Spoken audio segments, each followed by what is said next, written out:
أيضا أخونا سأل يقول، وهي عادة منتشرة يبدو ليس في العراق فقط بل في بعض الدول الإسلامية كذلك، وهي أنه إذا كان الإنسان ابنة عم فإنه يستطيع أن يحجر عليها كما يقال، أو يقول هي لي، فيمنع أي أحد من الزواج منها ويلزم أهلها بأنه هو يكون هو زوجها.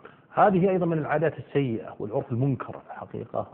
فيه ظلم للفتاة بإلزامها بالتزوج من هذا ابن عمها، وهي قد لا تقبله وقد لا يكون مرضي الدين والخلق.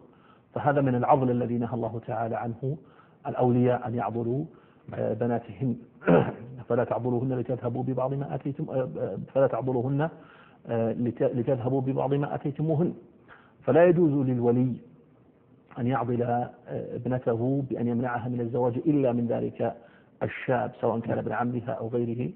ووجود هذه العادة لا يعني أنها عادة مقبولة شرعا، فكثير من العادات والأعراف قد لا يكون لها أصل من الشرع وتكون مضادة أو مخالفة للأحكام الشرعية ولا يجوز الأخذ بها. فيحرم على ابن العم هنا أن يحجر ابنة عمه له، ويحرم على الولي أن يلزم أبوها أن يلزم ابنته بأن تتزوج من ابن عمها.